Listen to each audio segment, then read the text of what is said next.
চলে যাব এখান থেকে, কেউ থাকবে না।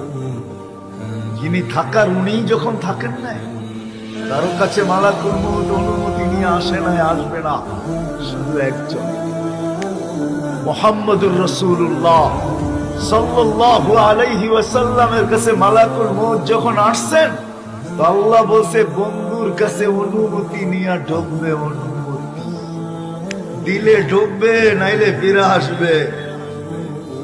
বন্ধু আমার, খবরদার অনুমতি ছাড়া যায় দরজায় ঢুকা যাবে না।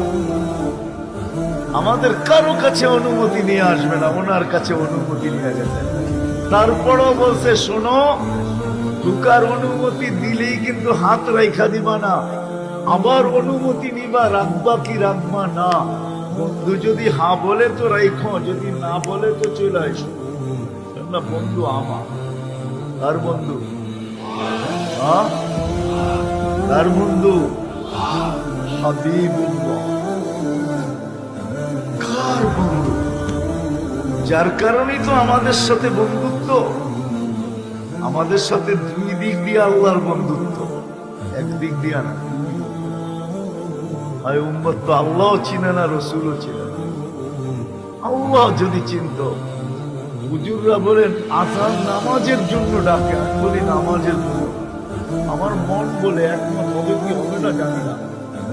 ভালোবাসা এতটুকুই, রাতটা যখন পার হয়ে যায়, সুবে সাদেকটা যখন উঠে, তো আল্লাহ বলে আয়, কত লম্বা রাত পার হয়ে গেছে, তোর সাথে আমার সাথে কথা হয় নাই, তুই ঘুমের করেছিলি, জলদি ওঠ, আয় আমার সাথে একটু কথা বল। আবার যখন দুপুর হয়, তো সকালে বলছিস এখন তো দুপুর, আবার একটু কথা বল। বিকাল হয়ে গেলে কয় দুপুর আর বিকাল, আয় আবার আসরে একটু কথা বল। মাগরিব যখন হয়, তো বেলাটা তো ডুবেই গেল, সূর্যটা উঠলো আর ডুবা গেল, শেষ বেলার চল একটু কথা বল। মাগরিবের সময় আয় আমার সাথে। যদি বলবেন এশার নামাজ, আমার মনে হয় এশার নামাজ এই জন্য আল্লাহ যেন বুঝাইতে চায়, একটু পরে তো ঘুমাই যাবি, আবার সেই সকালে তোর সাথে কথা হবে, চল ঘুমানোর আগে একটু কথা বলি। আল মুসাল্লি ইউনাজি রাব্বাহ, নামাজি আল্লাহর সাথে কথা